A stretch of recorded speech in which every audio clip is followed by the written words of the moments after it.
What do you think about this building? Maganda ba? Salita ni Kid habang nililibot ang ground floor ng gallery building. Who was the previous owner of this building? Wika ni Lucas? Christopher Vicente. His fiancé ang nag-asikaso ng lahat while Mr. Vicente nasa ospital. Sad to hear from his fiancé na may cancer ito, kaya kinakailangan niyang i-for-lease ang building na to dahil hindi niya na maaasikaso ang gallery niya. His fiancé disagreed but in the end, pumayag na rin. Nakausap ko ang partner ni Mr. Vicente. Mahabang paliwanag ni Kid, kina Lucas at Amor. Magandang ambience ng lugar, malapit sa university at malawak ang espasyo. Kaya na mabalak magpirmahan, salita ni Amor. As soon as possible. Pwede rin tawagan na mamaya na magkapirmahan na bukas or kung kailan sila bakante. I wanted to meet also the owner of this building. Gusto ko magpasalamat sa kanya. Salita ni Kid. Sumang-ayon naman sina Amor at Lucas sa suhestyon ni Kid.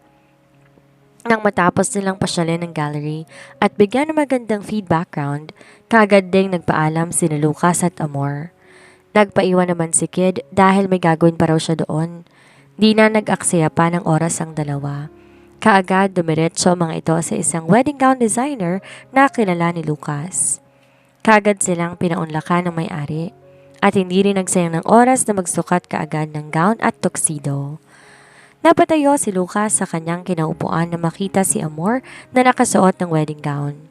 Isang beses umikot si Amor pang makita ni Lucas ang likod ng gown niya. What do you think? Maganda ba? Whatever type of wedding gown you are asked to wear, it suits you. Talaga? Lumapit si Lucas kay Amor. Inalalayan niya ang asawa na makababa, tsaka niya to tiningnan na malapitan. Beautiful in white. Wika ni Lucas, ngumiti. Matapos ang sukatan ng wedding gown, nagsukat din ng tuxedo si Lucas. Katulad ng inaasahan, bumagay din yon kay Lucas. What's next? Wika ni Amor na nakangiti nang pumasok na ito ng kotse. Coffee break? Sure, tara. Dumiretso sila sa BGC sa paborito nilang spot. Doon sumaglit ang dalawa. Dahil gusto ni Amor makalanghap ng hangin, napagdesisyonan niyang sa labas nang sila maupo. Si Lucas ang umorder ng kape habang si Amor na iwan sa kanilang mesa. Dahil kalahating araw na silang nawala sa paningin ng anak, naisipan ni Amor tawagan si Naneng. Naneng, kamusta kayo dyan? Kamusta si Amber? Hello, Ma'am Amor. Ayos naman na po. Katatapos nilang dumede. Send ko picture niya sa'yo para hindi po hindi masyamas na masyado. Napangiti si Amor. Sige, Naneng. Maraming salamat. Matalos putulin ni Amor ang linya ng tawag, wala pang isang minuto nakatanggap na siya kaagad ng litratong pinasa ni Naneng sa kanya. Napapangiti si Amor na makita niyang anak. Tanggal pagod sa buong araw, nalakad nila ni Lucas. Contreras? Ina Amor Contreras, tama? Umangat ang mukha ni Amor nang may lumapit sa kanya. Di na siya pamilyar sa mga nakarang nakasama nito dahil halos umikot na lang buhay nito sa kanyang pamilya at trabaho. Excuse me? Takang tanong ni Amor. Napangisi ang babae sa kanya nang di siya nito nakilala. It's me, Ashley Vergas, St. Mary Academy. Remember me? Nang mapagtanto ni Amor, tumangulang siya. Bumalik ang tingin sa screen ng telepono nito. Ganun ba? Okay. Maiksing sagot ni Amor sa kanya. Ano palang ginagawa mo sa lugar na to? Nothing much. Ganun ba? It's been 10 years. It's been 10 years since nabully ninyo ako sa St. Mary Academy, tama?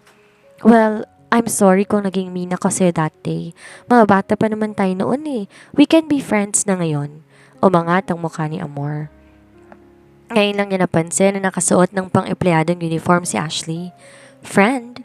Sino nagsabi sa'yo na pwede tayong maging magkaibigan? Ako. Total same level naman na tayo, hindi ba? Ano nga palang trabaho mo ngayon? Siguro day off mo rin ngayon kaya ka napunta rito, no? Excuse me? Anong sabi mo? Same level? Let me inform you, Ashley Vergas, hindi tayo magka-level. Simula na makilala ko kayo, hindi na tayo magka-level. Are you asking me kung anong trabaho ko ngayon? Wala. Housewife. Nagwawaldas ng pera ng asawa ko. And so? Hindi nagustuhan ni Ashley yung mga sinabi ni Amor sa kanya. Parang iniinsulto siya nito sa paraan ng pananalita ni Amor. Housewife ka lang pala eh. Kung makapagsalita ka, akala mo naman kung sino. Nagwawaldas ng pera ng asawa? Mahiya ka naman. At bakit naman ako mahihiya? Pera naman ang asawa kong ginagasta ko, hindi pera ng kusino.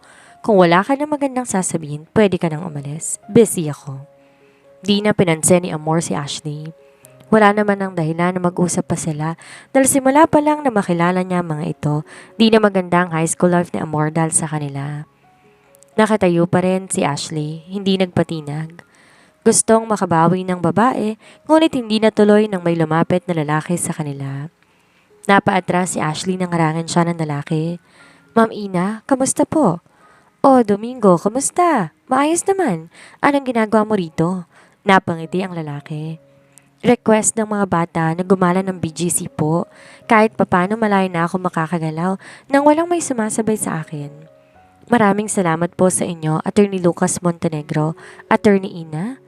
Walang anuman, mabutit na ipasyal mo sila. Napaatras si Domingo na itulak siya nito ni Ashley.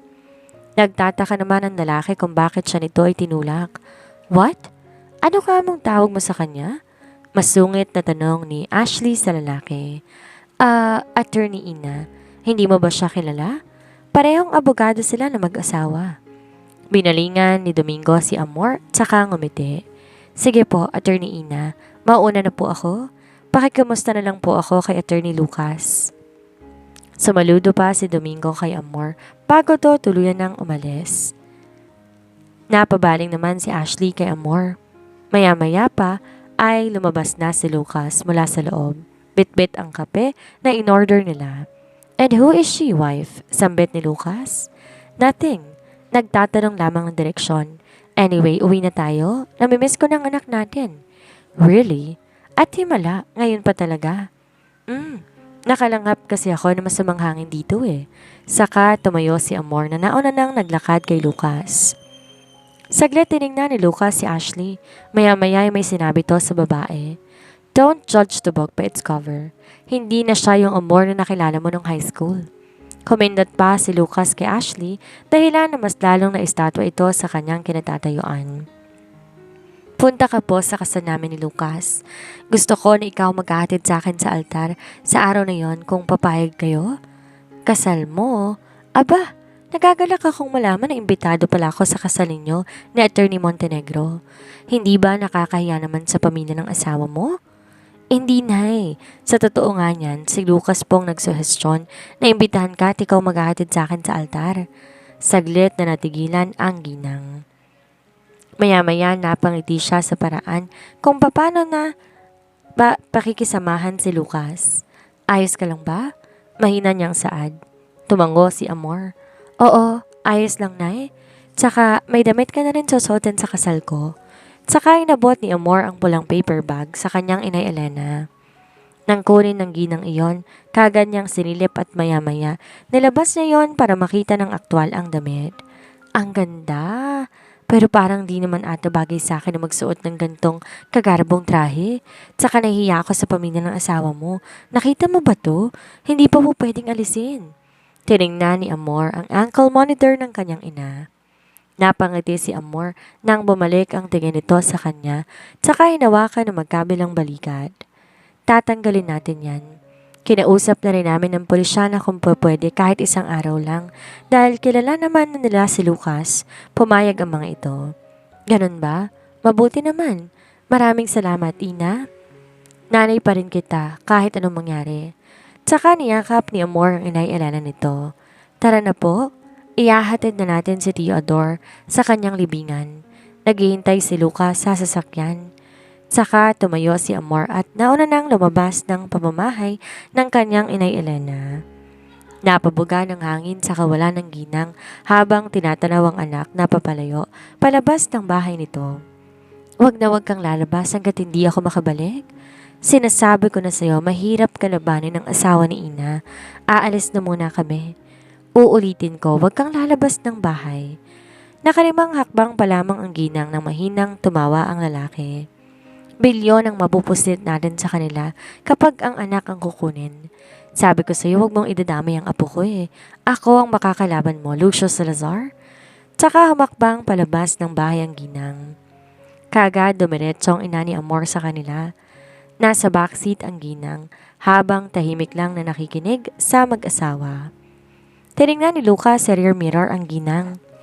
Napaiwas naman ang tingin ng babae dahil hindi siya komportable na magkasama silang dalawa sa isang lugar lamang. Let's go! Saad ni Lucas, saka pinatakbo ang sasakyan. Lucas, pumayag na si inay? Nakangiting wika ni Amor, sabay lingon sa kanyang ina. Pakla namang ngumiti ang ginang. Good to hear that. Maraming salamat dahil pumayag kang sama ng asawa ko sa pagmarcha nito patungo altar. Inay niya pa rin po ako kaya obligasyon kong ihatid siya ng altar sa araw ng iyong kasal. Di na nagsalita pa si Lucas. Maliban kay Amor na siyang nagbibigay ng ingay sa loob ng sasakyan. Tamang sagot na lang ni Lucas at ina nito. Pagdating ng sementeryo sa Makati, bit-bit ng ginang ang bangal na kung saan doon nakalagay ang abo ng yumaong kinakasamang si Ador. May pari din na umattend upang basbasan o dasalan ng abo ng lalaki. Pagkatapos ng kaunting seremonya, nagpaalam si Lucas na mauuna na silang umalis ni Amor. Nagpaiwan naman ang ginang doon dahil gusto niya munang mapag-isa. Matapos ibigay ang paper bag sa ina, ay yumakap ulit si Amor at pumasok na ito ng sasakyan. Saglit nagpaiwan si Lucas. Kinausap ang ginang ng masinsinan. Day before our wedding, I asked the security na ipatanggal ang ankle monitor mo. Sa araw ng kasal ni Amor, ayaw na ayaw ko na magkakaroon ng kahit anong problema. Pakiusap kung ano mang hiling ni Amor, sumang-ayon ka na lang sa kanya. I don't want to ruin her big day, so please behave. Sinasabi mo bang may gagawin akong masama sa araw na yan? I didn't say anything, but I'm watching you. Again, don't do anything in that big day. I hope you understood. Anak ko siya. Nagbago na ako. Wala na ako ibang malalapitan maliban sa kanya. Kaya ako iniisip mo na may gagawin akong masama sa kasal ninyo. Kahit bantayin mo pa ako 24 oras, wala kang mapapala, Attorney Lucas. I hope, I wish. We go ahead. Nandyan ang taxi maghahatid sa'yo pa uwi. Sige, maraming salamat. Nang tumalikod si Lucas, kumaway naman ang ginang kay Amor. Nakangiti ito hanggang sa makalis ang dalawa. Napasinghap na lang ng hangin sa kawalan ng ginang, tsaka bumalik kung saan nilagay ang bangang may abo ng kinakasama nitong si Ador. Napahawak ang ginang sa banga at paklang ngumiti. Binigyan ka pa ng maayos na libingin ni Ina, kahit alam kong may galit pa siya sa'yo. Patatawarin ka niya sa mga kasalanang nagawa mo, ngunit habang buhay niyang di makakalimutan ang ginawa mo sa kanya, Ador.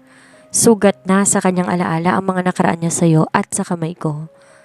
Makalipas ang kalahating oras, nilisan din ng ginang ang lugar na iyon at nagpahatid sa taxi driver sa kanyang lugar. Samantala, tahimik lang si Lucas na nagmamaneho habang nakahawak ang mga kamay kay Amor. Saglit niyang binalingan ng asawa nang maramdaman ni Lucas na tinititigan siya nito. Why? Mahinahong salita ni Lucas. Iniisip ko na lang talaga na may sekreto kayo ng nanay ko. Pakiramdam ko ang bigat ng loob ninyo sa isa't isa at kailangan niyo pa talagang magbulungan o magtitigang dalawa sa tuwing nag-uusap kayo o sa tuwing nagsasalita ako. Yung totoo, Lucas, may problema ka ba kay Inay Elena? Nagkibit balikat si Lucas. You and your delusional wife. Me and your mom were both okay. I asked her about her ankle monitor a day before our wedding. Need to unlock it. Don't worry about us. We're both in good condition. Tsaka hinalikan ni Lucas ang likod ng palad ni Amor. Naging kampante naman si Amor nang sabihin iyon ni Lucas. Kilala niya ang asawa kaya't malaki ang tiwala niya rito. Bagaman may bahagi sa isipan ni Amor na parang di pa rin siya kumbinsido, nangaagaw ang pagdududa, takot at panatag sa kanyang loob. Tapos na ang last interview ng mga aplikante. Maraming salamat sa inyong paunlak mga Miss and Mister. I appreciate a lot nang pumunta kayo rito. Tatawagan na lang namin kayo kapag may schedule on training ninyo. Pwede na po kayo makauwi. Maraming salamat. Napapailing na lamang sina Leia, Linda at Amor habang kinakausap ni Kid ang mga huling in-interview nila. Sa 50 aplikante, 10 lang ang nakuha nila doon. At sa unang batch naman na interview, 20 ang nakuha. Ibig sabihin, kompleto ang mga ito at pupwede ng isa lang o isabak sa pagsubok o 2 linggong training na tinatawag. You guys are amazing. Grading 1 by 1 by resume inspired me a lot. Pinagsasabi ni Caleb, wika ni Linda. Tumahimik ka nga dyan. Alam nila ang mga pinagsasabi nila. Nakalimutan mo na ba? May sariling mini snack bar yung si Caleb sa Las Vegas. Oo, alam ko. Pero English kasi, hindi ko masyadong naiintindihan. Sorry. Kulang na lang sikmurain ni Linda si Leia dahil sa biro nito. Tipong seryoso yung usapan tapos isisingit niya ang kalokohan nito? Ang ibig sabihin ni Caleb, yung experience in life. May psychology test din tayo kung maaalala ninyo, tama? Wika ni Amor. Nakaupo na siya sa mataas na silya. Sunod-sunod naman tumango si Leia at Linda at maya-maya ay lumapit si Kid sa mga babae. Okay na ba? Kailan sila magsisimula? Kailan pala magbubukas ang VIP bar na ito? As Lucas says, after the wedding namin. I don't think if nandito pa kami or a day before ng flight namin going to Scotland, paliwanag ni Amor. Where is Attorney Lucas? Biglang sabi ni Caleb. May pinuntahang law firm ng ninong Amir niya. Hindi rin makakapunta rito, gabi na siya nakauwi. Sagot naman ni Amor. Alright, busy si attorney, wala din si Tyron. Pwede na tayong umuwi kung ganun. Oo kid, Caleb? Thank you very much for accompanying us today. Nakaistorbo pa kami sa'yo. Wika ni Amor. Malaki ang TF ng dalawang to. Baka malugi ang negosyo namin. Tumawa si Leia. Juice is fine with me. I am not alcoholic unlike them. Sambit naman ni Caleb. Kunwari, angel panikid sa kapatid. Pero no worries talaga. Natutuwa nga ako dahil sinama ninyo ulit kami rito. Nakangiting sabi naman ni Kid sa kanila. Can I leave now? I am just going to the mall. Saad ni Caleb. Sure, ingat sa pagdadrive. Go home early. Don't let Mommy Anna scold you. Yeah, thanks. See you later, guys. I will go ahead na rin. Bibisitahin ko pa yung gallery. Anyway, Attorney Ina, available ka ba bukas? Permahan na kasi, need kita as my witness and you're also my legal advisor. Mamaya ita-transfer ko na yung TF mo. Napangiti naman si Amor nang bumulong si Kid sa huli. Sumang-ayon naman si Amor dahil wala naman na siyang lakad maliban sa kung isasama siya nito ni Lucas. See you tomorrow, guys. Congrats ulit sa inyong dalawa. Tsaka sumunod nang umalis si Kid. Nang maiwan silang tatlo, hindi napigilan ni Leia at Linda na kiligin. Hindi dahil sa dalawang binata, kundi sa pagbubukas ng kanilang VIP bar. Hindi naman maitago ni Amor ang saya sa kanyang puso. Natutuwa din siya dahil may ibang tao na magtutupad na naman ng mga pangarap. Gabi, nang umuwi si Lucas. Baka sa mukha ang pagod at stress nito dahil sa pagtulong sa pag-ayos sa isang kaso na hawak ng kanyang ninong Amir. Dumiretso si Lucas sa kanyang study room. Napatingala na lamang siya sa kisame habang malalim ang kada buntong hininga nito. Maya-maya may kumatok mula sa labas na inaasahan niya na. Si Amor yon. Sumilip muna si Amor bago binuksan ang pintuan. Napangiti ang asawa ng lapitan si Lucas at dumulog sa likuran nito. Tsaka hinilot ang magkabilang balikat ng asawa. How's your day? Mukhang seryosong trabaho natin ngayon Malaking kasong hinahawakan ni Ninong Amir ngayon. 66 years old, Indonesian businessman, illegal gambling, online gambling na kumakalat sa buong Pilipinas. Kinaadikan ng mga Pilipinong online gambling na sipat ng mga kapulisan sa lugar ng Cavite hideout. Ngayon, hawak ni Ninong Amir ang alas. The whistleblower na isang 28 anyos na babae, may anak, ngunit walang asawa. For now, nasa poder muna siya ni Ninong dahil delikadong buhay niya ngayon. Pinaghanap na siya siguro ng mga nakatataas sa tauhan na Indonesian businessman na yon. And I hope she's fine. Delikado. Mag-iingat ka at baka pati ikaw, sipati ng taong yun. Alam mo naman kapag mga ganyang kaso, sindikatong nasa likod ng mga yan. Hindi ka pwedeng madamay dyan dahil malapit ng kasal natin, Lucas. Wife, tinutulungan ko lang naman si Ninong. Tsaka nag-iingat naman ako Alam ko iiyak ka kapag may nangyaring di maganda sa akin. Wala sa sariling hinampas ni Amor si Lucas ng ruler dahilan na matawa ang asawa.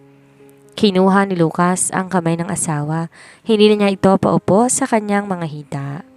Nasa amin ang kopya ng listahan ng mga wanted na tao, mga taong nasa likod ng mga online gambling. Sila yung mga taong nagpapatakbo ng bawat na laro at kumukuha ng libo-libong piso sa bawat manlalaro. We rest assured na makakatulog silang lahat. Sa bawat salita na binibitawan ni Lucas, mayroon kaba sa dibdib nito. Ayaw niya man isipin ay sumasagi ito sa kanyang isipan.